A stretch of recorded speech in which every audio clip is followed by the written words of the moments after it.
ke jamaah aja.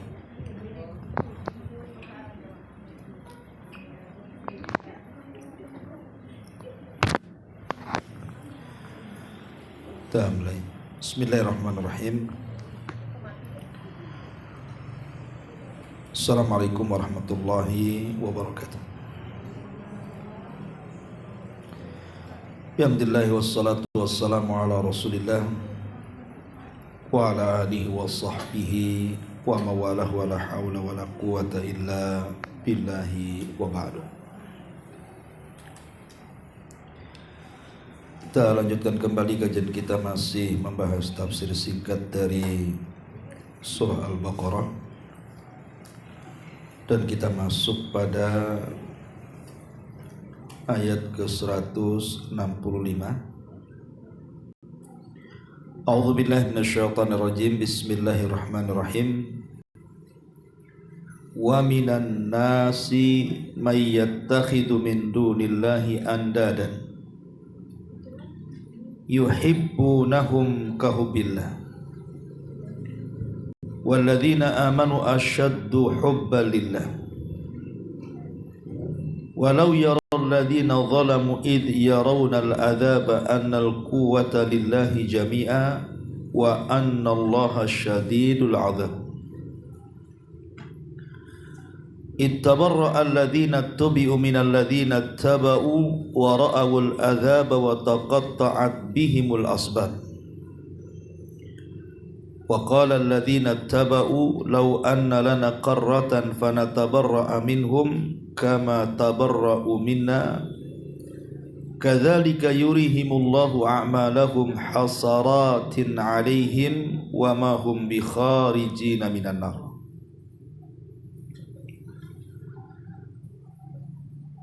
Di antara manusia ada yang menjadikan sesuatu selain daripada Allah sebagai tandingan-tandingan baginya.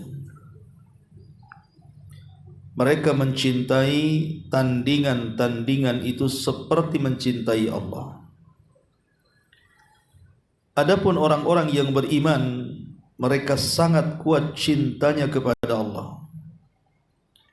Sekiranya orang-orang yang berbuat zalim itu melihat ketika mereka diperlihatkan azab pada hari kiamat, bahwa kekuatan itu semuanya hanya milik Allah dan bahwa Allah sangat keras azabnya.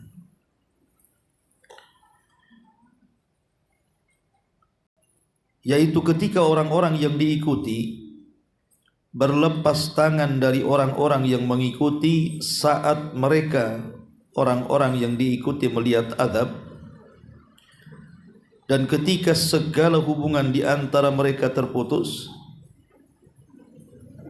orang-orang yang mengikuti berkata, andaikan saja kami mendapatkan kesempatan kembali ke dunia, tentu kami akan berlepas tangan dari mereka sebagaimana mereka telah berlepas diri dari kami. Demikianlah Allah memperlihatkan kepada mereka amal perbuatan mereka sebagai penyesalan bagi mereka. Mereka sungguh tidak akan keluar dari api neraka. Ma'asyiral muslimat yang dimuliakan Allah Subhanahu wa taala. Di sini Allah Subhanahu wa taala hendak menjelaskan kepada kita tentang kecintaan yang sesungguhnya seorang mukmin kepada Rabb-Nya. Karena di sana ada orang-orang yang mereka mencintai selain Allah Subhanahu wa taala itu melebihi kecintaan mereka kepada Allah Subhanahu wa taala. Dan itu ada dua kelompok. Kelompok yang pertama adalah kelompok orang-orang yang mencintai selain daripada Allah tanpa ada Allah di hatinya. Jadi mereka mencintai sesembahannya baik berupa manusia seperti Fir'aun, Namrud, dan yang semacamnya, ataupun mungkin sesembahan mereka berupa benda-benda padat. Mereka mencintai bebatuan, pepohonan, gunung-gunung dan yang semacamnya. Ataupun mereka mencintai sesembahan dari makhluk-makhluk Allah Subhanahu wa taala yang merupakan kekuasaannya, seperti mencintai bintang, bulan, matahari dan yang semacamnya, karena sesembahan selain daripada Allah itu macam-macam. Bahkan kalau boleh dikata hampir semua makhluk yang Allah ciptakan itu dijadikan sesembahan oleh sebagian manusia. Lah ada orang-orang yang mereka mencintai sesembahan selain daripada Allah itu betul-betul sangat cinta kepada mereka dan tidak ada Allah di hati mereka. Ini yang pertama.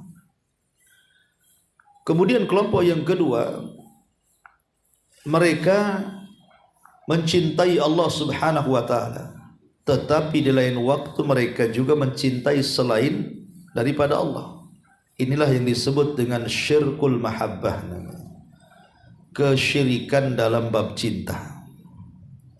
Satu sisi mencintai Allah, sisi lain pula mencintai selain Allah. Celakanya ketika dia mencintai selain Allah, lebih cinta dibandingkan dia mencintai Allah Subhanahu wa taala. Seandainya menyamakan kecintaan saja tidak boleh, apalagi melebihkan kecintaan kepada selain Allah dibandingkan kepada Allah Subhanahu wa taala. Itulah yang dimaksud wa minan nasi man yattakhidhu min dunillahi andadan yuhibbunahum kahubbillah. Dan sebagian manusia ada yang mereka mencintai selain daripada Allah, anda dan untuk dijadikan tandingan, yuhibbunahum, di mana mereka sangat mencintai selain daripada Allah itu kahubbillah, seperti cinta mereka kepada Allah Subhanahu wa taala. Baik yang mereka mencintai sesembahannya secara mutlak tanpa ada Allah dalam hatinya, ataupun yang mensekutukan Allah dengan yang lainnya tapi lebih mencintai yang lainnya dibandingkan kecintaan mereka kepada Allah Subhanahu wa taala. Maka Allah tegaskan di sini, walladzina amanu asyaddu hubban lillah. Tetapi orang-orang yang beriman mereka lebih mencintai Allah dibandingkan yang lainnya. Baik dalam pendapat yang pertama, artinya ketika orang-orang musyrik, orang-orang kafir itu mencintai selain daripada Allah dan tidak ada dalam hatinya Allah sedikit pun, mereka sangat mencintai sesembahannya, maka orang yang beriman lebih cinta kepada Allah dibandingkan orang kafir mencintai sesembahannya. Atau makna yang kedua, di mana orang-orang yang beriman apabila kemudian diberikan dua pilihan antara Allah dan selain daripada Allah Subhanahu wa taala, maka mereka akan melebihkan Allah Subhanahu wa taala dalam kecintaan dibandingkan selain daripada Allah Subhanahu wa taala. Dan itulah keimanan yang hakikat, keimanan yang sesungguhnya ketika seseorang itu mencintai hanya kepada Allah Subhanahu wa taala.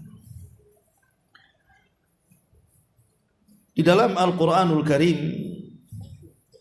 Allah Subhanahu wa taala berfirman menjelaskan tentang kandungan ayat ini. Allah Subhanahu wa taala mengatakan dalam surah At-Taubah, tepatnya ayat 24, Qul in kana aba'ukum wa abna'ukum wa ikhwanukum wa azwajukum wa ashiratukum wa amwalun iqtaraftumuha wa tijaratun takhsawna kasadaha wa masakinu tardawnaha ahabba ilaikum minallahi wa rasulihi wa jihadin fi sabilihi fatarabbasu hatta ya'tiyallahu bi amri. Katakan ya Muhammad kepada mereka, jika bapak-bapak kalian, anak-anak kalian, saudara-saudara kalian, pasangan-pasangan kalian, keluarga kalian, harta yang kalian cari, perniagaan yang ditakutkan kebangkrutannya, tempat tinggal yang kalian sukai, itu lebih kalian cintai dibandingkan Allah dan Rasulnya, dan dibandingkan jihad di jalannya, maka tunggulah sampai ada urusan Allah datang kepada mereka. Ayat ini ada asbab nuzulnya. Jadi ketika banyak orang-orang yang mulai masuk Islam di zaman periode Mekah, kemudian datang perintah hijrah agar para sahabat itu hijrah dari Mekah ke Madinah. Lah orang-orang yang mereka beriman dan melebihi kecintaan mereka kepada Allah dan Rasulnya, maka mereka berangkat untuk hijrah. Walaupun mereka harus meninggalkan rumah mereka, walaupun harus meninggalkan keluarga mereka, walaupun harus meninggalkan bisnis mereka, tanah-tanah mereka, tapi karena Allah dan Rasulnya lebih dicintai, mereka lebih baik hijrah dibandingkan tinggal di Mekah. Sehingga disebutkan ada seorang yang ketika hendak hijrah itu datang kepada keluarganya, kemudian menceritakan bahwa Nabi SAW telah memerintahkan kita untuk hijrah. Tapi kemudian istri dan anak-anaknya berupaya untuk mencegahnya, kemudian memberikan syubhat kepada suaminya. Apakah rumah kita akan ditinggal? Apakah tanah kita akan ditinggal? Apakah bisnis kita akan ditinggal? Apakah semua yang sudah kita usahakan akan ditinggal? Akhirnya melembutlah si suami ini, kemudian tak jadi hijrah. Sebab itu turun ayat ini, di mana Allah Subhanahu wa taala mengatakan, katakan ya Muhammad kepada mereka, jika bapak-bapak kalian, anak-anak kalian, saudara kalian, pasangan kalian, keluarga kalian, harta kalian, perdagangan kalian, tempat tinggal kalian lebih kalian dicintai dibandingkan Allah dan Rasulnya dan jihad, tunggu saja nanti ada masalah bagi kalian. Ya. Dari sini kita diajarkan dari ayat ini bahwa kita disuruh hanya Allah saja yang harus kita cintai dan juga Rasulnya. Kalau Nabi SAW mengancam orang-orang yang melebihi kecintaan kepada selain daripada Rasul dengan mengatakan tidak sempurna imannya, kata Nabi SAW, la yu'minu ahadukum hatta akuna ahabba ilaihi min walidihi wa nasi ajmain, bahwa tidak sempurna iman seseorang sampai aku lebih kalian cintai dibandingkan diri-diri kalian, kemudian keluarga kalian, anak-anak kalian, orang tua kalian dan manusia yang kalian cintai. Di sini Nabi SAW mengatakan tidak sempurna imannya orang yang melebihi kecintaan kepada selain Nabi SAW. Kalau kita melebihi kecintaan Nabi kepada yang lainnya saja dikatakan iman kita dipertanyakan, bahkan dikatakan tidak sempurna, bagaimana orang yang melebihkan kecintaan kepada selain Allah? Tentu lebih parah lagi. Melebihkan kecintaan kepada Rasul saja, kepada selainnya itu sudah dianggap tidak sempurna imannya. Macam mana orang yang kemudian mencintai selain Allah dari sesembahan-sesembahan selain daripada Allah itu lebih mereka cintai dibandingkan Allah Subhanahu wa ta'ala. Dan itu sudah terjadi hari ini. Ya kalau dulu mungkin sesembahan itu berupa patung, berupa berhala, Lata, Uzza, Manat, Hubal dan begitu seterusnya. Tapi hari ini sesembahan selain daripada Allah itu bukan berhala-berhala itu, tapi berupa dunia. Ya mungkin uang, rumah, pakaian dan begitu seterusnya. Sehingga Nabi SAW mengatakan, ta'isa abdud dinar wa ta'isa abdud dirham. Celaka hamba-hamba uang-uang dinar dan dirham, uang-uang rupiah, uang-uang ringgit dan dolar itu. Wa ta'isa abdul khamisah, dan celakalah hamba-hamba pakaian. Kemudian Nabi SAW mengatakan celaka dan celaka. Karena kita lihat hari ini betapa banyak orang-orang yang ketika datang perintah Allah, kemudian mereka sedang bergelut dengan dunia, mereka lebih mengutamakan dunia dibandingkan perintah Allah. Contoh mudah umpamanya, datang suara azan, memanggil orang-orang yang mereka sedang sibuk dengan dunia. Harusnya dunia itu kan ditinggalkan. Umpamanya dia lagi buka toko, datang azan, harusnya berhenti dulu kemudian sholat kan. Penuhi panggilan itu. Tapi kenyataannya kan tidak demikian. Mereka lebih mengutamakan perniagaan mereka dibandingkan Allah dan Rasulnya. Ma'asyiral muslimat yang dimuliakan Allah Azza wa Jalla. Makanya ketika satu hari Nabi sedang berkhutbah, hari Jumat, dan itu Jumat perdana. Rasulullah SAW melaksanakan sholat Jumat perdana di masjid. Tiba-tiba dan jumlahnya ketika itu ada 40 orang. Inilah yang menjadikan kenapa dalam mazhab Syafi'i bahwa sholat Jumat itu harus 40 orang minimalnya. Karena Jumat perdana Rasul jumlahnya 40 orang. Tiba-tiba datang rombongan dari Syam. Para pedagang itu membawa barang dagangan yang banyak. Karena takut kemudian mereka tidak mendapatkan barang, akhirnya separuh yang sedang mendengarkan khutbah itu, mereka pun keluar masjid dan memburu orang yang menawarkan dagangan itu. Sekitar 20 orang keluar, dan 20-nya tetap di masjid. Maka di sini turun surah Jum'ah itu. Turun surah Jum'ah itu tentang larangan jual beli. Allah mengatakan wadharul bai'. Hendaklah tinggalkan dalam kondisi seperti ini jual beli. Ya, kalaupun mau nanti selepas Jumat kalian boleh. Ini masa di waktu Rasul sedang berkhutbah kok ditinggal pula. Maka turun surah Jumat itu yang melarang jual beli di hari Jumat ketika khatib sedang berkhutbah.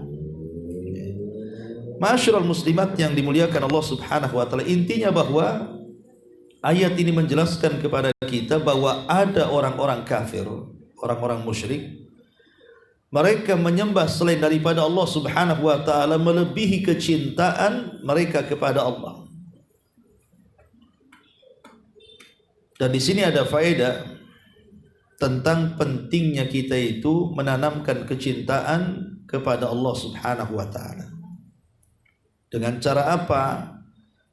Dengan dua perkara. Pertama, laksanakan yang wajib yang telah Allah wajibkan kepada kita.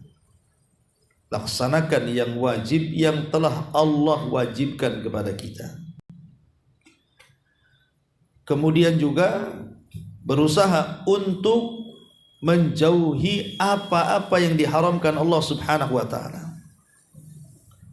Jadi ketika Allah Subhanahu wa taala mewajibkan dalam rukun Islam salat, puasa, zakat, haji, maka kita wajib untuk melaksanakannya. Khusus haji kalau mampu, ya. Kemudian kalau Allah Subhanahu wa taala melarang sesuatu, tinggalkan. Maka melaksanakan kewajiban dan menjauhi yang diharamkan Allah Azza wa Jalla, ini salah satu dampak besar kita ini akan meraih kecintaan Allah Azza wa Jalla. Kemudian yang kedua, laksanakan yang sunnah-sunnah. Nabi SAW mengatakan, Allah Subhanahu wa taala berfirman dalam hadis qudsi, "Man 'adali waliyan faqad adzantuhu bil harb. Wa ma taqarraba ilayya 'abdi bi syai'in ahabba ilayya mimma aftaradtu 'alaihi. Wa ma yazalu 'abdi yataqarrabu ilayya bin nawafil hatta uhibbahu. Fa idza ahbabtuhu kuntu sam'ahu alladhi yasma'u bihi wa basarahu alladhi yubsiru bihi wa yadahu allati yabtishu biha wa rijlahu allati yamshi biha wa in sa'alani la u'tiyanna wa la in ista'adzani la u'idhanna." Allah Subhanahu wa taala mengatakan, barang siapa yang memusuhi wali-waliku, maka dia telah mengumandangkan perang kepadaku. Maka tidaklah seorang hamba mendekatkan diri kepadaku dengan sesuatu yang telah aku wajibkan kepadanya, Maka barang siapa yang terus menerus seorang hamba melakukan yang sunnah-sunnah, maka menjadilah aku semakin cinta dengan hamba itu. Dan apabila aku sudah cinta, aku akan menjadi pendengarannya, penglihatannya, tangan dan kakinya. Dan apabila dia meminta, pasti ku beri. Dan apabila dia minta perlindungan, pasti ku lindungi. Lihat bagaimana orang yang menambah yang wajib dengan yang sunnah-sunnah adalah sebab terbesar kita meraih kecintaan Allah Subhanahu wa taala. Ya. Ma'asyiral muslimat yang dimuliakan Allah Subhanahu wa taala, tentu bicara soal keutamaan orang yang mencintai Allah Subhanahu wa taala, pertama Allah akan angkat derajatnya kepada derajat orang-orang saleh. Dan itu ibu bisa baca dalam surah Az-Zukhruf ayat 67 sampai 73. Bahkan disebutkan di dalam Sahihaini Bukhari Muslim dari Abdullah bin Mas'ud radhiyallahu anhu, ketika ada seseorang laki-laki datang kepada Nabi sallallahu alaihi wasallam, kemudian dia bertanya, Rasul, bagaimana menurut pendapatmu tentang seseorang yang mencintai sebuah kaum padahal orang itu tidak pernah berjumpa dengan kaum itu? Faqala Rasulullah sallallahu alaihi wasallam, maka Rasul mengatakan, al-mar'u ala man ahab, bahwa orang itu akan digabungkan dengan idolanya, dengan orang yang dicintainya. Sehingga Anas bin Malik radhiyallahu an ketika mendengar sabda Nabi sallallahu alaihi wasallam bahwa orang itu akan digabungkan dengan orang yang dicintainya atau yang diidolakannya, apa kata Anas bin Malik? Fa ana uhibbun nabi wa Abu Bakrin wa Umara wa arju an akuna ma'ahum bihubbi iyahum wa illam a'mal mithla amalihim. Kata Anas bin Malik radhiyallahu anhu, dan sungguh aku mencintai Rasul, mencintai Abu Bakar, mencintai Umar, dan aku berharap aku bersama mereka dengan kecintaanku kepada mereka walaupun aku tidak beramal seperti amalan mereka. Lihat bagaimana kecintaan kepada Allah itu mengangkat derajat kita menjadi derajat orang-orang saleh. Walaupun kita tidak jadi orang saleh, tapi kita mencintai orang saleh, itu akhirnya terangkat derajat kita. Itu karena kecintaan kita kepada Allah Subhanahu wa taala. Kemudian yang kedua, kecintaan kepada Allah Subhanahu wa taala itu akan mengakibatkan seorang mukmin itu merasakan manisnya iman. Nabi SAW mengatakan dalam Sahih Bukhari dan Muslim dari Anas bin Malik radhiyallahu an, "Thalathun man kunna fihi wajada halawatal iman." 3 perkara kalau ada pada diri seseorang, maka dia akan merasakan manisnya iman. Yang pertama, an yakunallah wa rasulahu ahabba ilaihi mimma siwahuma. Ketika dia menjadikan Allah dan Rasulnya lebih dicintai dibandingkan keduanya. Yang kedua, wa an yuhibbal mar'u la yuhibbuhu illa lillah. Yang kedua, dan seseorang tidak mencintai saudaranya kecuali karena Allah Subhanahu wa taala. Dan yang ketiga, an yakrah an yauda fil kufri kama yakrah an yuqdafa finnar. Dan seseorang benci untuk kembali kepada kekufuran setelah dia beriman, seperti tidak sukanya dia dilemparkan ke dalam api neraka.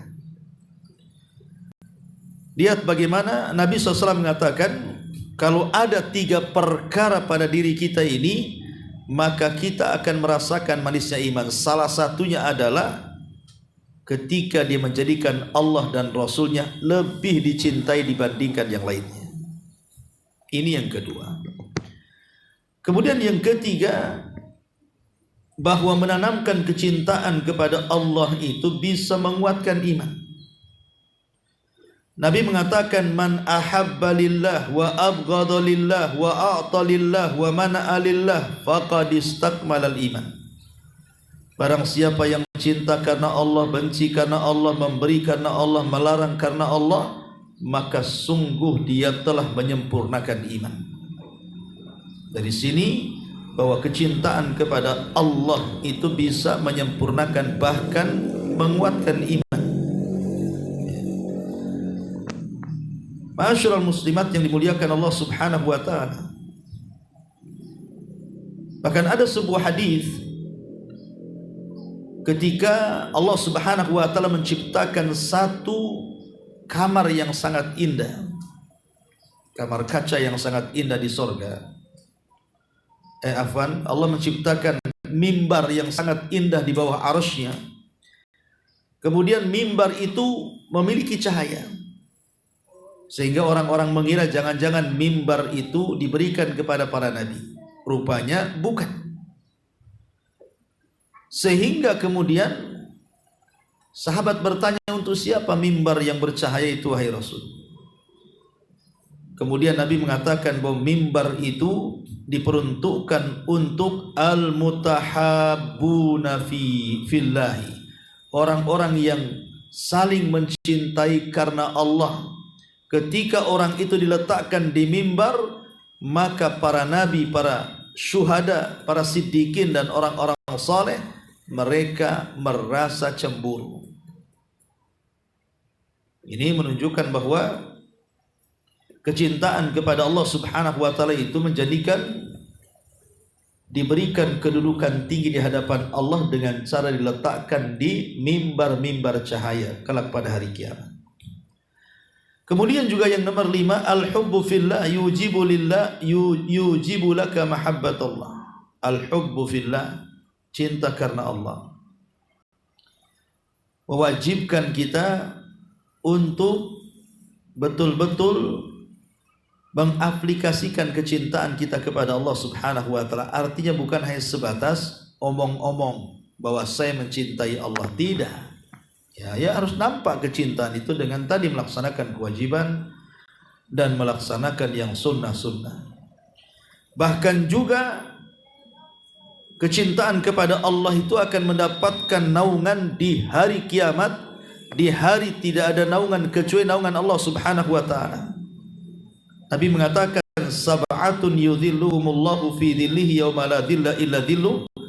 Salah satunya kata Nabi sallallahu alaihi wasallam, wa rajulani tahabba fillahi ijtama'a alaihi wa tafarraqa alaihi. Ada 7 kelompok yang akan mendapatkan naungan di hari yang tidak ada naungan kecuali naungan Allah. Salah satunya 2 laki-laki, mereka berpisah karena Allah dan berkumpul juga karena Allah Subhanahu wa taala.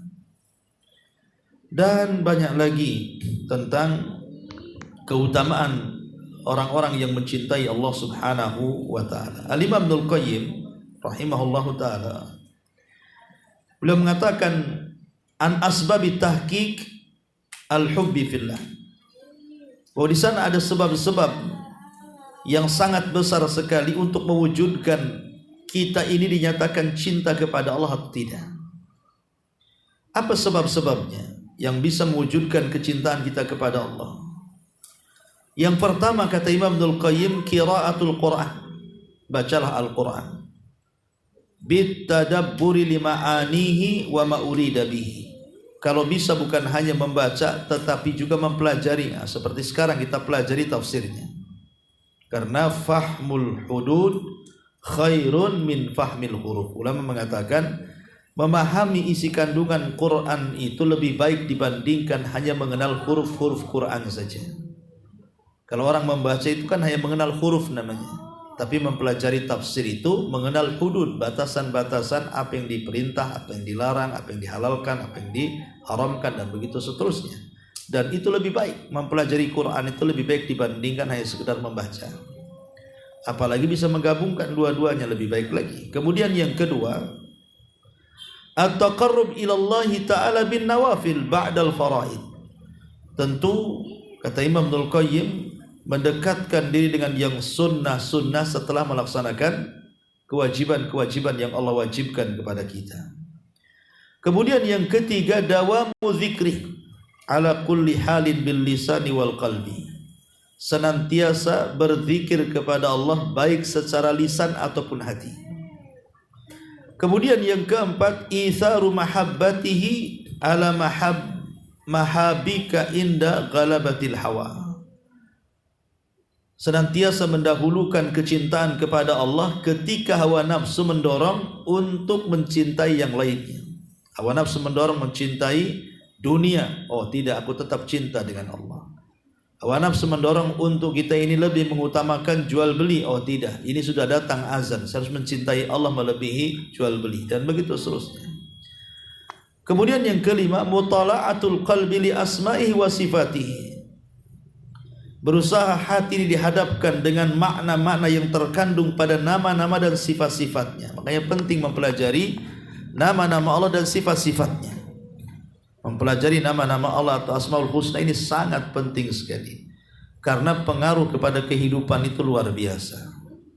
Ya, jadi kalau bisa ibu di sini pelajari. Alhamdulillah sudah ada kitab yang bagus, Fikih Asmaul Husna namanya. Ya, karya besar yang dikarang oleh siapa itu? Profesor Abdul Razak Al-Badr. Taib. Kemudian yang keenam, musyahadatu birrihi wa ihsanihi wa ni'amihi zahirati wal batinah. Menyaksikan kebaikan Allah, menyaksikan ihsannya Allah, dan nikmat-nikmat Allah yang tampak dan yang tidak tampak. Kita saksikan bagaimana Allah itu baik dengan kita, memberikan nikmat yang begitu banyak kepada kita. Kemudian juga yang nomor 7 adalah inkisarul qalbi baina yadayhi.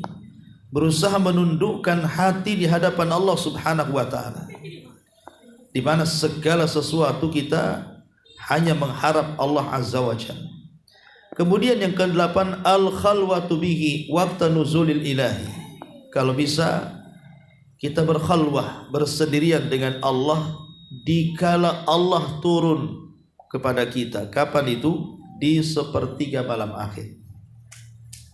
Ketika Allah mengatakan, siapa yang berdoa ku kabulkan, siapa yang meminta ku beri, siapa yang minta ampun ku ampuni dosa-dosanya.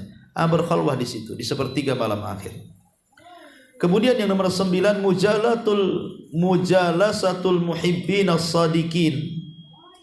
Duduklah dengan orang-orang yang mereka sangat mencintai Allah dan sangat jujur kecintaan mereka kepada Allah Subhanahu wa taala. Duduk dengan orang-orang saleh, dengan para ulama, dengan orang-orang baik gitu ya. Kemudian yang terakhir, muba'adatu kulli sababin yahulu bainal qalbi wa bainallah. Berusaha menjauh dari sebab-sebab yang bisa menghalangi hubungan kita dengan Allah, menjauhi hawa nafsu, menjauhi syubhat dan yang semacamnya. Kata Imam Abdul Qayyim, inilah sebab yang paling besar kita mendapatkan kecintaan Allah Subhanahu wa taala, dan ini bukti seorang mukmin mencintai Allah Subhanahu wa taala. Taib, ini ayat yang menjelaskan tentang bagaimana seorang mukmin itu lebih mencintai Allah dibandingkan yang lainnya. Kemudian Allah Subhanahu wa taala berfirman di sini, "Walau yaral ladzina zalamu id yarawna al-adzab annal quwwata lillahi jami'a."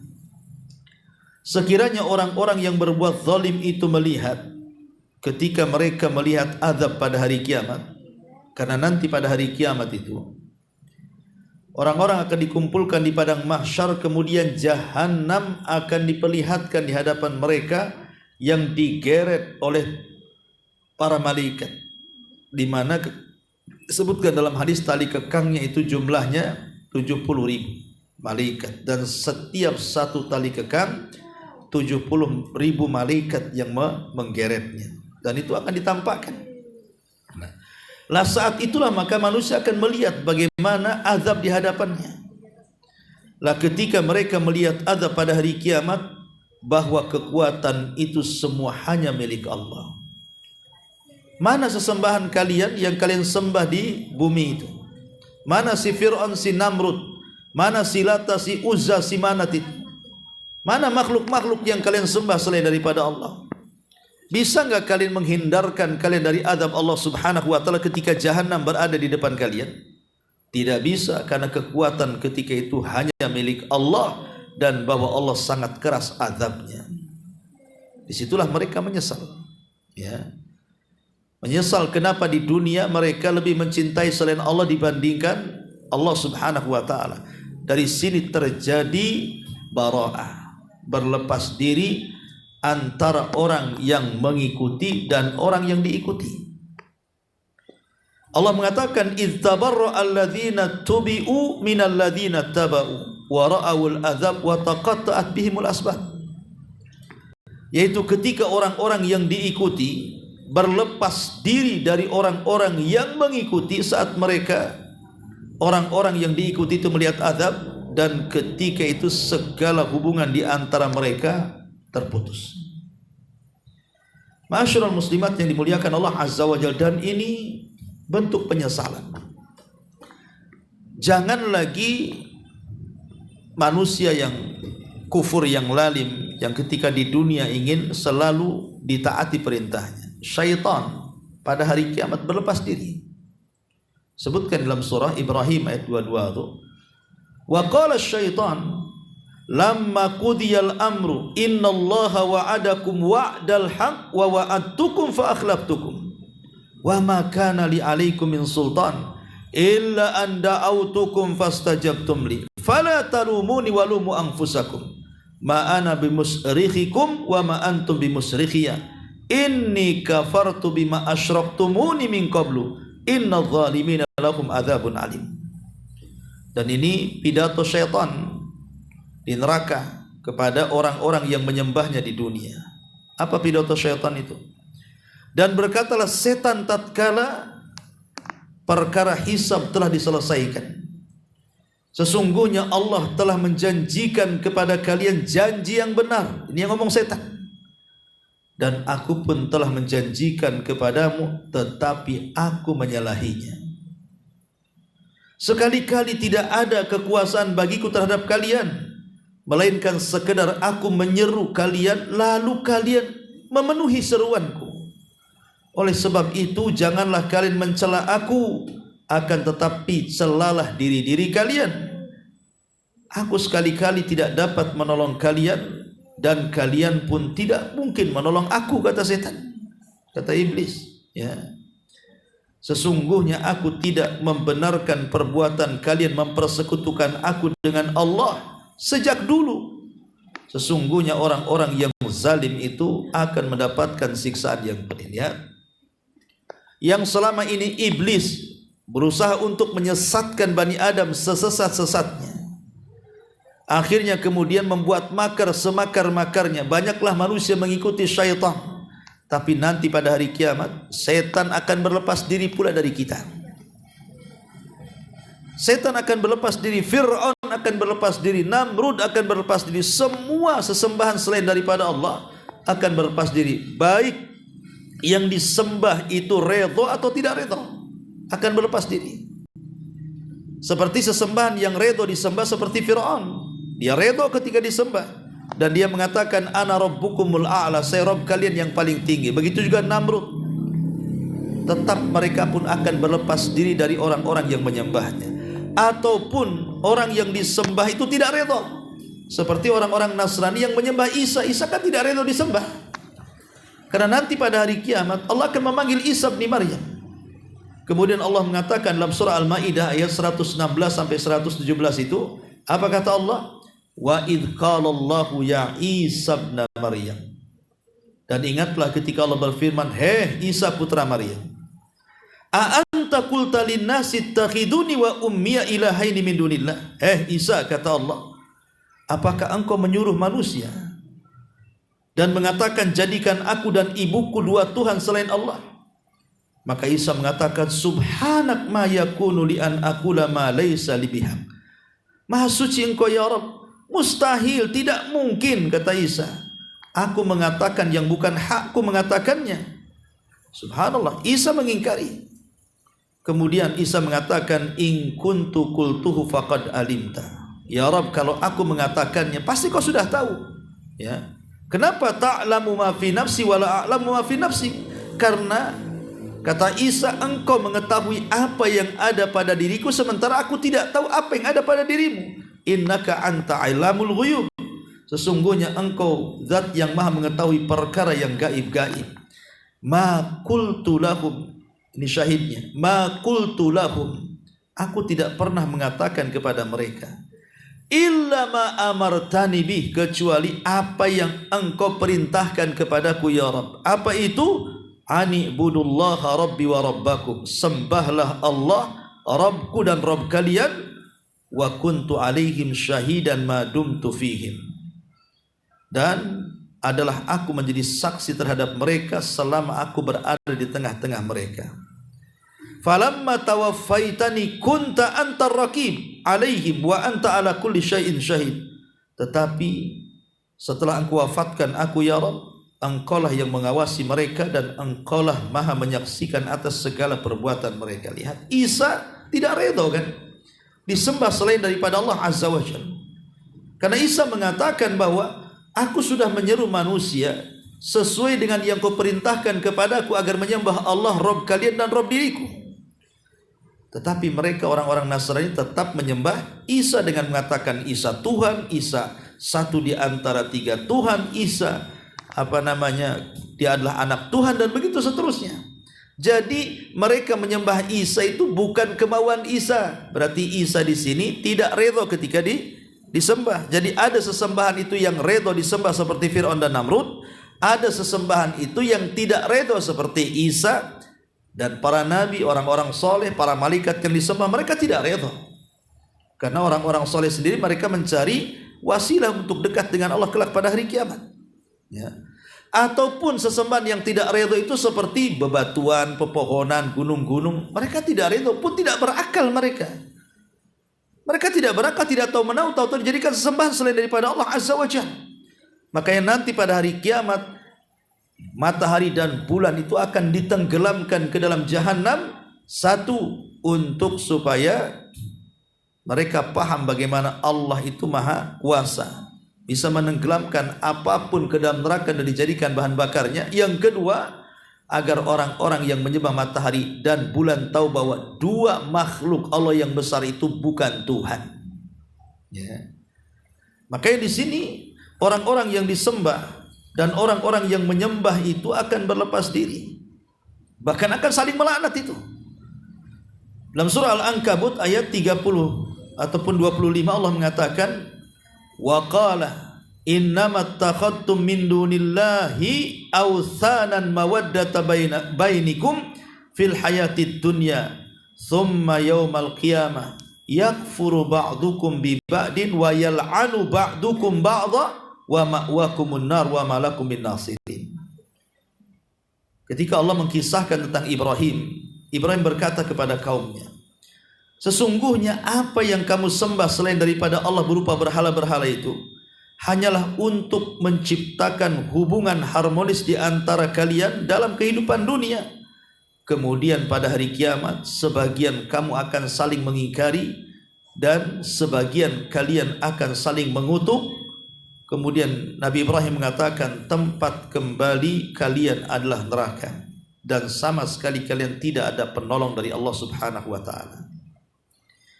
Bahkan juga Allah Subhanahu wa taala mengatakan dalam surah Al-Qasas ayat 63, qala alladziina haqqa 'alaihim al-qaulu rabbana haula'i alladziina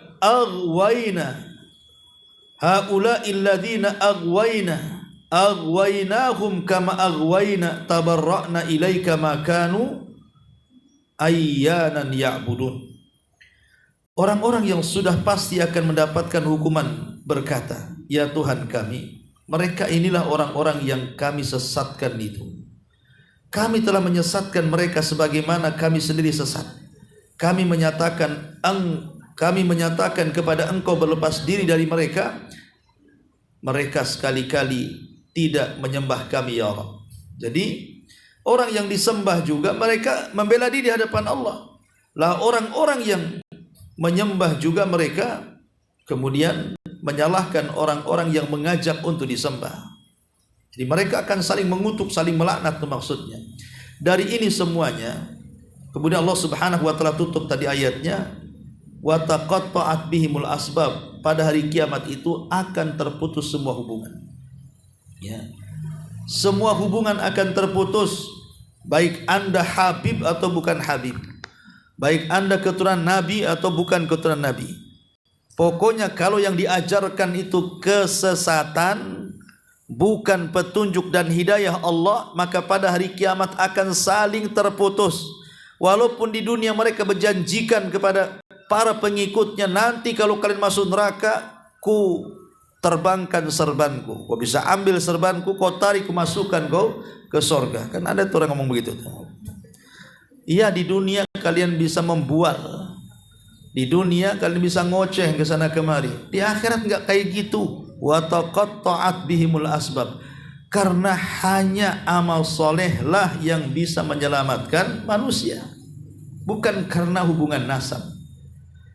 Nabi SAW mengatakan, man batta'a bihi amaluhu lam yusri bihi nasabuhu. Siapa yang lambat amalnya, enggak mungkin dikejar nasabnya. Makanya kenapa Nabi SAW sampai mengatakan kepada Fatimah itu dengan mengatakan, ya Fatimah binta Muhammadin salini ma syi'ti la ugni anki minallahi syai'ah. Hei Fatimah putra Muhammad, sekarang di dunia minta yang kau mau, ku kasih. Tapi di akhirat aku tidak bisa menyelamatkan engkau dari azab Allah. Itu Nabi ngomong sama Fatimah, bahwa kalau di akhirat aku tidak bisa menyelamatkan engkau dari azab Allah. Karena yang menyelamatkan itu bukan hubungan nasab, bukan karena ada di tubuh kalian ini darah yang mengalir dari darah Nabi umpamanya, kan dengan sombongnya dia mengatakan seperti itu, nggak akan ada guna, engkau sendiri terancam dengan neraka. Bagaimana pula pengikutnya? Ya. Jadi bukan itu yang menyebabkan orang itu dimasukkan ke dalam sorga. Yang menyebabkan orang itu dimasukkan ke dalam sorga bukan hubungan nasab, tapi hubungan amal soleh antara kita dengan Allah Subhanahu wa ta'ala. Wasari'u ila maghfirati min rabbikum wa jannatin arduhas samawati wal ardu iddat lil muttaqin. Bersegera, kata Allah, menuju ampunan Allah. Menuju ampunan Allah, karena sorga yang luasnya selangit dan bumi itu diperuntukkan untuk orang-orang yang bertakwa. Lihat, bukan untuk orang-orang yang bernasab, tapi untuk orang-orang yang bertakwa. Kalau memang nasab itu penting di dalam menyelamatkan kita dari azab Allah, tentu iddat dipersiapkan untuk orang-orang yang bernasab. Tetapi tidak Allah katakan lil muttaqin, untuk orang-orang yang bertakwa. Siapa orang yang bertakwa? Baru kemudian dijelaskan orang-orang yang berinfak, baik dalam dikala dia sendirian atau dikala sembunyi-sembunyi atau terang-terangan. Wal kadiminal ghaidha anin nas wal qadiminal ghaidha wal afina anin nas wallahu yuhibbul muhsinin. Dan orang yang menyembunyikan marah, mudah memaafkan manusia, dan Allah suka dengan orang-orang yang berbuat baik, dan begitu seterusnya. Wa taqatta'at bihimul asbab. Ma'asyiral muslimat yang dimuliakan Allah Azza wa Jalla. Kemudian Allah Subhanahu wa taala mengatakan, wa qala alladziina ittaba'u law anna lana qarratan fanatabarra minhum. Dan orang-orang yang mengikuti berkata, andaikan saja kami mendapatkan kesempatan kembali ke dunia, fanatabarra minhum, tentu kami berlepas tangan dari mereka. Kama tabarra'u minna, sebagaimana sekarang mereka berlepas tangan dari kami. Disinilah mulai ada penyesalan. Kenapa aku mengikuti si Anu, rupanya si Anu menyesatkan aku. Kalau seandainya ya Rabb engkau takdirkan aku kembali ke dunia, katanya, niscaya aku tidak mungkin mengikuti mereka. Pasti aku akan berlepas diri mereka sebagaimana hari ini mereka berlepas diri dari kami. Mungkin mustahil. Mustahil. Kenapa demikian? Karena Allah Subhanahu wa taala mengatakan, bagaimana orang-orang kafir itu ketika mereka ada keinginan untuk kembali ke dunia. Allah mengatakan, lau ruddu la'adu limanuhu anhu. Kalau mereka dikembalikan ke dunia, pasti mereka kufur lagi. Sehingga penyesalan ini tak guna. Karena kalaupun mereka seandainya dibalikan lagi ke dunia, pasti mereka mengikuti yang sesat lagi. Contoh logika begini ya. Logika sederhananya. Umpamanya kita ini ingin bertobat. Kan ada orang yang berangan-angan, nantilah kalau saya sudah umur 60 tahun ingin tobat. Nah, sekarang lagi enak-enaknya, lagi muda-mudanya, senang-senang aja lah kan gitu. Dan ada orang yang kemudian mengakhir-akhirkan tobat, kemudian mengatakan, kapan lu tobat? Nantilah nunggu 50 atau 60 tahun. Sebelum 50 ataupun 60 tahun, rupanya Allah wafatkan orang ini. Tidak sempat tobat. Ataupun dia tidak diwafatkan, betul-betul Allah sampaikan umurnya sampai 50 atau 60 tahun. Sudah sampai umur itu pun tak tobat-tobat juga kan? Tak tobat-tobat juga. Malah kemudian nawar, tunggulah nanti 70 tahun kadong katanya. Nah, ada orang begitu. Ya. Lah di dunia saja, kalau seandainya Allah kabulkan keinginan dia, ya Allah nanti di usia 50 tahun saya tobat, Allah kabulkan, betul-betul usianya sampai 50 tahun, tak tobat juga dia, nawar lagi, minta 70 tahun. Lah begitu juga orang-orang kafir di neraka tuh. Ya Allah, kalau kau kembalikan kami ke dunia, kami akan berlepas diri dari mereka sebagaimana hari ini mereka berlepas diri kami. Itu bohong saja, nanti mulai ke dunia ikut lagi kalian itu.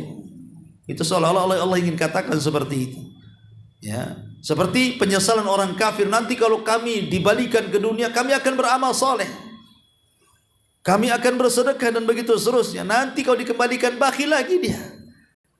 Nah, seperti itulah, makanya dulu pernah saya katakan, inilah jawaban bagi pertanyaan kenapa orang kafir yang hanya hidup 30, 40, 50 tahun kemudian dimasukkan ke neraka dan dikekalkan di dalamnya. Coba.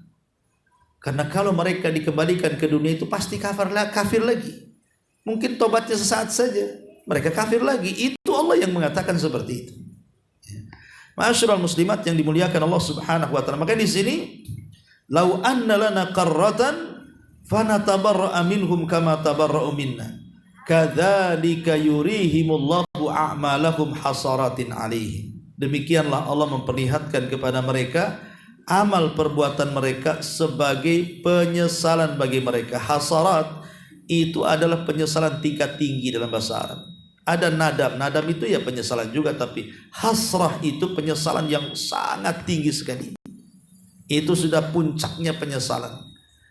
Jadi orang-orang itu akan menyesal. Kenapa? Karena mereka tidak akan keluar dari api neraka. Orang-orang kafir itu. Wa ma hum bikharijina minan nar. Dan mereka sungguh tidak akan pernah keluar dari api neraka. Wallahu alam, ini diantara tafsir singkat. Cuman di sini ada faedah sedikit yang ingin saya sampaikan dari ayat yang tadi, bahwa jangan pernah kita ini mentaati selain daripada Allah Subhanahu wa taala dalam rangka bermaksiat kepada Allah. Jangan pernah kita itu mentaati selain daripada Allah dalam rangka bermaksiat kepada Allah. Karena nanti pada hari kiamat masing-masing akan berlepas diri kan. Orang yang ditaati dan orang yang mentaati akan berlepas diri. Makanya Nabi SAW mengatakan, la ta'ata li makhlukin fi maksiatil khaliq. Tidak ada ketaatan kepada makhluk dalam rangka bermaksiat kepada Allah. Saya akan contohkan dua kisah. Ya. Pertama, kisah Hajjaj ibn Yusuf al-Thaqafi. Ma'ruf ya, kalau ibu baca tentang biografi Hajjaj ibn Yusuf, itu pakar Quran tetapi sangat zalim, suka menumpahkan darah. Adalah satu-satunya orang zalim yang hafal Quran tapi suka bunuh orang, Hajjaj ibn Yusuf itu. Jadi satu hari ada seorang laki-laki di zaman Hajjaj ibn Yusuf itu. Laki-laki ini melakukan, menurut Hajjaj, dia melakukan kriminal, harus dibunuh. Akhirnya kemudian Hajjaj ibn Yusuf al-Thaqafi ini memerintahkan salah satu putra Ibnu Umar namanya Salim. Salim putra Ibnu Umar untuk membunuh laki-laki itu. Kau harus membunuhnya, kata Hajjaj. Ya. Maka Salim pun bingung kenapa harus membunuhnya. Kemudian Salim pun bertanya kepada orang yang disuruh untuk dieksekusi nyawanya itu, apakah engkau berzina dan kau sudah menikah? Dia bilang tidak. Apakah engkau sudah membunuh orang? Dia mengatakan tidak. Apakah engkau sudah murtad? Dia mengatakan tidak. Akhirnya Salim pun tak jadi membunuhnya. Dia tidak mau mentaati Hajjaj bin Yusuf. Kemudian dia mengatakan di hadapan Hajjaj, ya Hajjaj, di hadapanku ada bapakku Ibnu Umar, dan ketika itu sudah buta dan tua. Ya. Kata Salim, aku mendengar dari bapakku dan dia sedang mendengar karena di hadapannya. Ya. Aku katakan, ya Hajjaj, dan bapakku sedang mendengar, dia sudah tua dan buta, bahwa Nabi SAW mengatakan, la yahillu damu mri'im muslim illa bi ihda thalathin. Tidak halal seseorang menumpahkan darah seorang muslim kecuali karena 3 perkara. Ats-tsayyibuz zani, seseorang yang sudah menikah dia berzina. Ya. Ataupun al-qatlu bil qatli, dia membunuh maka kisosnya dibunuh. Atau al-mufariq lil jamaah, dia murtad dari agama. Orang ini tidak berzina, orang ini tidak murtad, orang ini tidak membunuh, kenapa kau suruh aku membunuh dia, katanya. Enggak. Karena tidak boleh mentaati siapapun dalam rangka bermaksiat kepada Allah. Makanya Rasul mengatakan, la ta'ata li makhluqin fi maksiatil khaliq. Tidak ada ketaatan dalam rangka bermaksiat kepada Allah Subhanahu wa taala. Jangan katakan di perintah atasan, ini perintah menteri, ini perintah presiden. Kalau itu dalam rangka bermaksiat jangan ditaati. Karena tidak boleh mentaati siapapun dalam rangka bermaksiat kepada Allah Subhanahu wa taala. Bahkan kalau kita sedikit bicara fikih, apabila umpamanya seseorang itu diperintahkan untuk membunuh orang, kemudian yang memerintahkan itu, kau bunuh dia atau aku yang bunuh kamu. Umpamanya ini orang diperintahkan seperti itu, bunuh dia atau ku bunuh kamu. Kalau seseorang diperintahkan untuk mengucapkan kalimat kufur, ucapkan kalimat kufur ini, kalau kau tidak mengucapkan kami bunuh, maka dibolehkan seseorang mengucapkan kalimat kufur atau melakukan kekufuran asal hatinya tenang dengan keimanan, karena dia lakukan karena terpaksa, karena ada ancaman nyawa. Tapi kalau perintahnya suruh bunuh, kalau tidak maka kau kubunuh, maka kita tidak boleh membunuh. Walaupun nyawa kita taruhannya, karena kita tidak tahu apakah jiwa dia lebih baik, apakah jiwa kita yang lebih baik. Kita tidak boleh, kalau soal pembunuhan tidak boleh. Ya. Ataupun seseorang yang anggaplah umpamanya dalam kondisi kelaparan, tidak ada yang dimakan. Apakah boleh kemudian jadi kanibal, kita korbankan satu orang, kemudian supaya hidup semua kita bisa makan dagingnya? Tidak boleh. Kalau soal bunuh-membunuh itu sudah tidak lain lagi ceritanya, itu dari ilmu fikih. Ya. Makanya kenapa di sini Salim tidak mau. Ini orang ini nggak salah, kenapa kau suruh bunuh aku, suruh aku yang membunuhnya, katanya. Salim pergi meninggalkan Hajjaj bin Yusuf itu. Ini satu kisah. Kisah yang kedua dari Ali radhiyallahu an. Jadi Nabi SAW satu hari ba'atha jaisan, dia mengutus satu tentara. Ya. Kemudian dari tentara itu Rasul SAW memilih seseorang untuk menjadi pemimpin bagi tentara itu. Tiba-tiba pemimpin itu dia menyalakan api sangat besar sekali. Kemudian memerintahkan pasukannya untuk masuk ke dalam api. Maka bingunglah ini orang-orang ini. Satu sisi kalau kita masuk ke dalam api ini mati konyol namanya. Sisi lain kita harus taat dengan pemimpin. Ini pemimpin yang menyuruh. Akhirnya ragu-ragu orang-orang itu untuk masuk ke dalam api. Dan mereka mengatakan, kami diperintahkan untuk menghindar dari api neraka, sekarang pula kami masuk api, katanya. Sampai pula kabar ini kepada Nabi. Apa kata Rasul? Kalau mereka mentaati pemimpin mereka, kemudian masuk ke dalam api, maka selamanya mereka tidak akan keluar dari api. Kenapa? Karena mereka mentaati amirnya dalam rangka bermaksiat kepada Allah. Kata Rasul, la ta'ata li makhluqin fi maksiatil khaliq. Tidak ada ketaatan kepada makhluk dalam rangka bermaksiat kepada Allah. Tidak boleh. Ibu taat kepada suami itu wajib setelah ketaatan kepada Allah. Tapi kalau suami menyuruh untuk bermaksiat, jangan ditaati. Nggak boleh taat kepada suami dalam rangka bermaksiat. Tapi kalau dia menyuruh sesuatu dan itu tak ketaatan kepada Allah, wajib ibu lakukan. Kalau itu bentuknya taat. Tapi kalau bentuknya bukan taat, wajib dihindari. Karena nanti pada hari kiamat orang yang diikuti atau ditaati dengan orang-orang yang mentaati atau mengikuti akan berlepas diri, percuma juga nanti di akhirat itu. Yauma yafirrul mar'u min akhi wa ummihi wa abi wa sahibatihi wa bani. Pada hari itu orang lari dari saudaranya, lari dari orang tuanya, lari dari anak dan istrinya. Jadi percuma ibu taat kepada suami, toh nanti pada hari kiamat juga suami tidak akan bisa menolong ibu kok. Karena masing-masing akan lari. Ya, kalau itu dalam rangka mentaati suami ketika bermaksiat kepada Allah, maka taatilah yang ma'ruf saja. Taatilah yang baik-baik saja. Itulah diantara faedah dari ayat ini. Wallahu a'lam bishawab. Taib, sampai di sini. Kalau Anda yang bertanya silakan. Sebelum kita buat tanya jawab.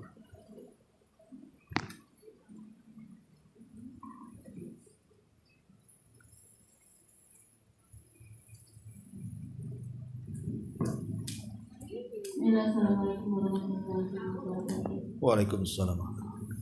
Ustaz, di ayat yang terakhir yang tadi kita baca, di mana ketika orang-orang kafir itu melihat dan didekatkan neraka jahanam kepada dia, dan dia berkata, seandainya kami diberi kesempatan untuk kembali ke dunia, niscaya kami akan berlepas diri dari mereka.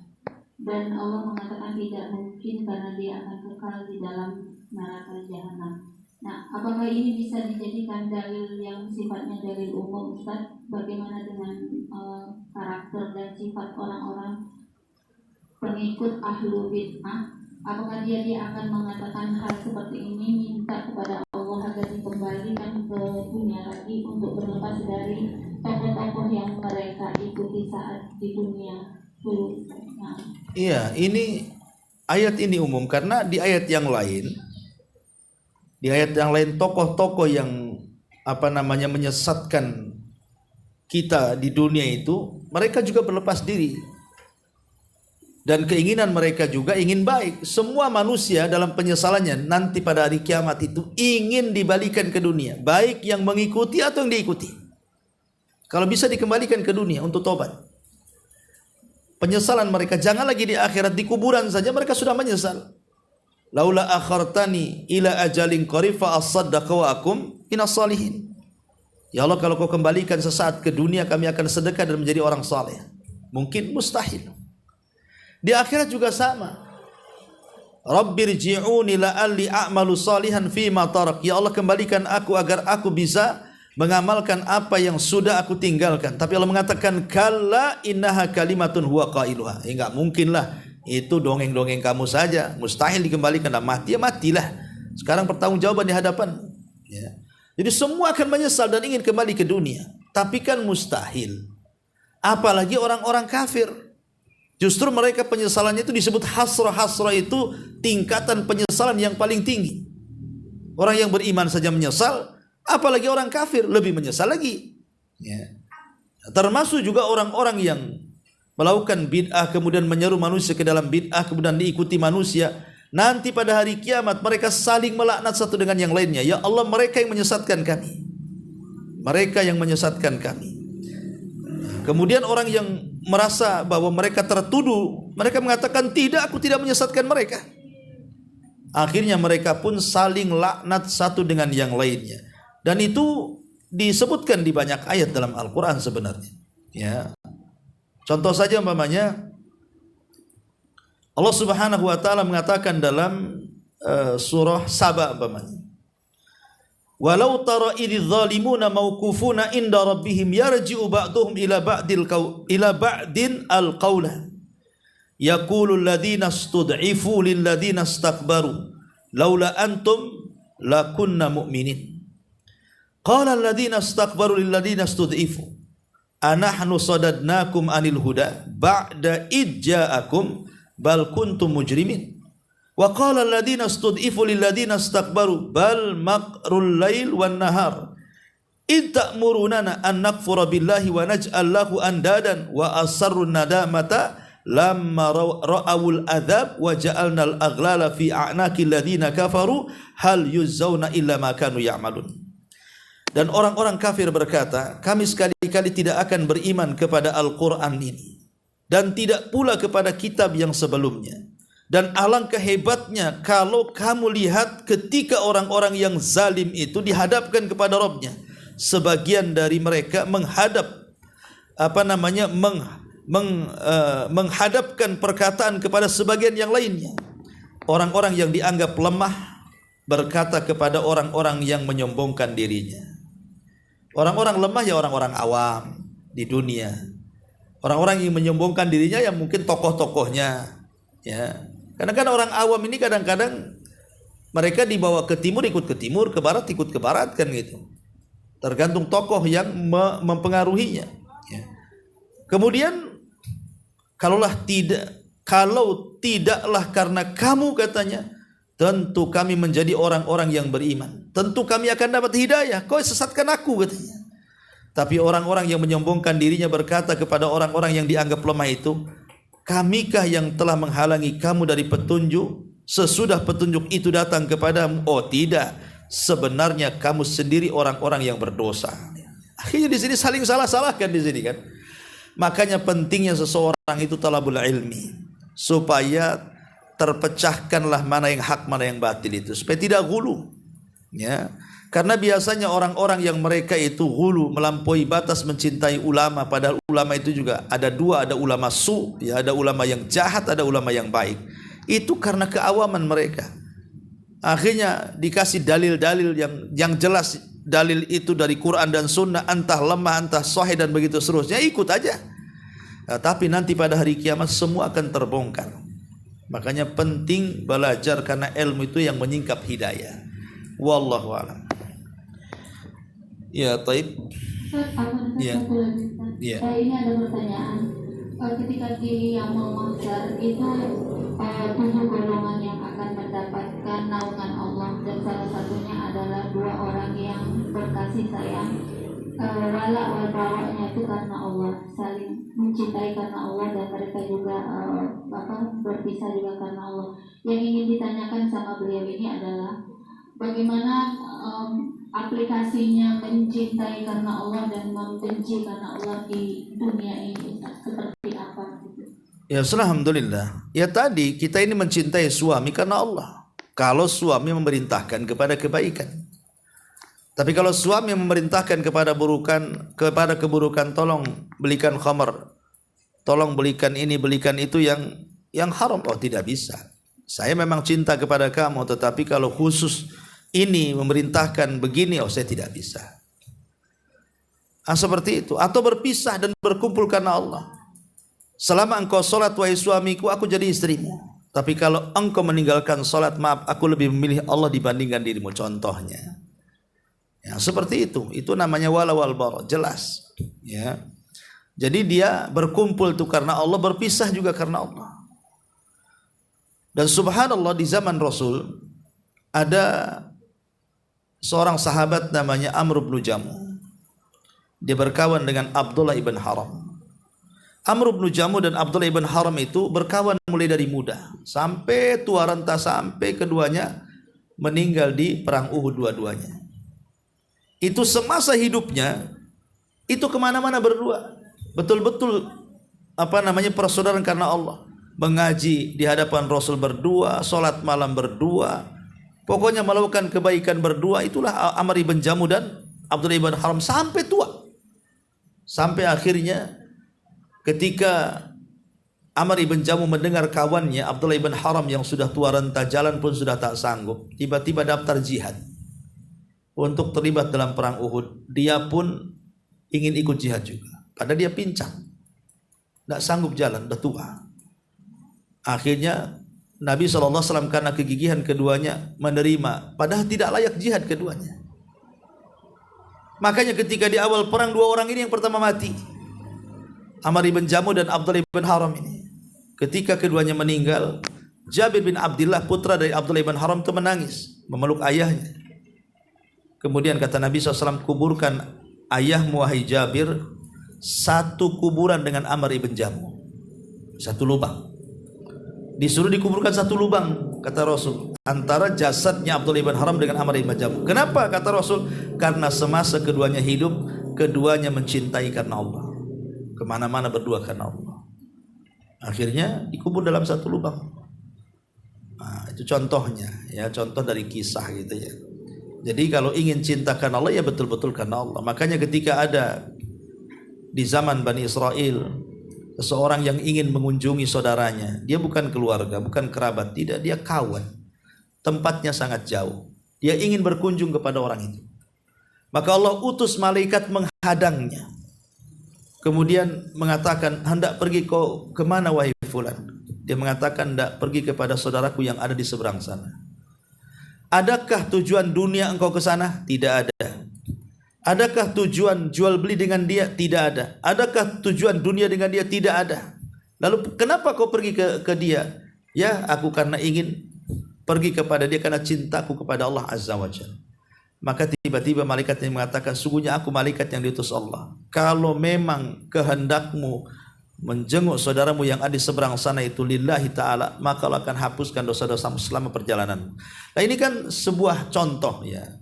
Karena sekarang ini memang mencintai karena Allah itu, apalagi dalam persaudaraan yang bukan keluarga, itu sulit sekali. Kadang orang dekat dengan kita itu kan ada tujuan dunia tuh biasanya. Entah karena ingin pinjam uang, ya kan? Entah karena pengen, ya kalau berkawan dengan si ini, baguslah si ini. Orang ini dikenal orang, dihargai orang, mudah-mudahan saya juga ikut dihargai sama dia. Dan begitu seterusnya. Jadi bukan karena, betul-betul jarang kalau persaudaraan karena Allah zaman sekarang ini kayaknya susah sekali. Karena rata-rata hubungan kita dengan kawan-kawan itu kebanyakan urusan dunia. Urusan bisnis, urusan dagang, urusan utang, urusan macam-macam. Ya, bukan karena Allah Subhanahu wa ta'ala.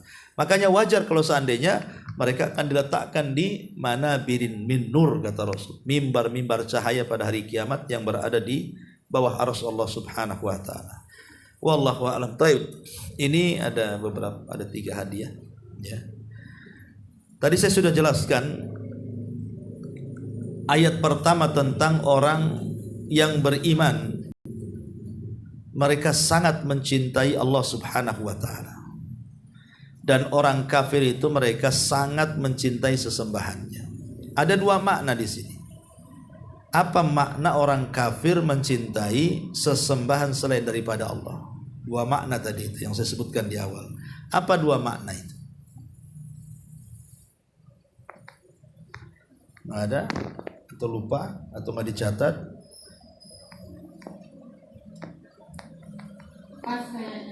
Oke.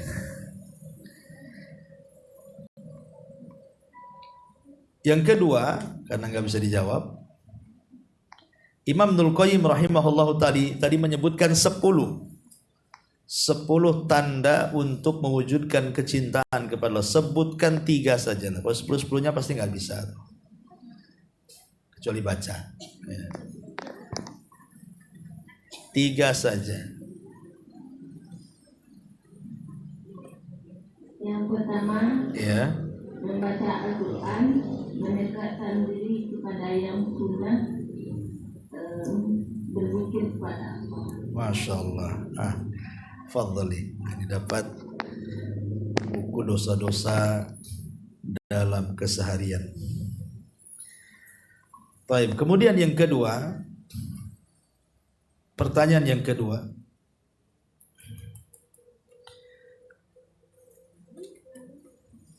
tadi Allah Subhanahu wa ta'ala menjelaskan tentang kecintaan seseorang yang beriman kepada Allah itu luar biasa, melebihi kecintaan orang kafir kepada sesembahannya.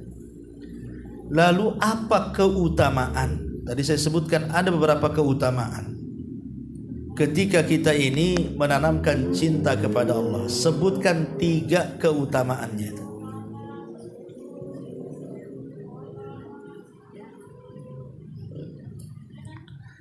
Keutamaan cinta karena Allah Subhanahu wa ta'ala. Allah angkat derajatnya, Ya, merasakan manisnya iman, taib. dan mendapat naungan di yaumil akhir. Santai, mumtaz. Dapat buku sifat wudu Nabi. Ya. Taib. Kemudian pertanyaan yang ketiga dan terakhir tentang tadi saya jelaskan ayat surah At-Taubah kalau tidak salah tadi yang berkenaan dengan kita diancam barang siapa yang melebihkan orang tua, anak-anak, istri, pekerjaan, perniagaan dan begitu seterusnya dibandingkan Allah dan Rasulnya. Tadi saya sebutkan asbab nuzulnya tuh. Apa sih asbab nuzul ayat itu sampai Allah mengancam? Ya. Bahwa siapa yang mendahulukan anak-anak, orang tua, kerabat, perniagaan dibandingkan mencintai Allah, Rasul dan jihad, maka akan terancam mereka itu. Iya. Asal nuzulnya yaitu ketika Rasulullah memerintahkan hijrah kepada sahabatnya. Masya Allah. Setelah itu suaminya dikenai syubhat oleh anak-anak dan istrinya. Akhirnya mereka tidak jadi untuk melaksanakan hijrah. Masya Allah, Masya Allah. Jazakillah khairan. Taib, ini ada ini ya. Taib, ini yang bisa sampaikan dan manfaatnya. Subhanallah bihamdika, asyhadu an la ilaha illa anta, astaghfiruka wa atubu ilaik. Allahu ta'ala.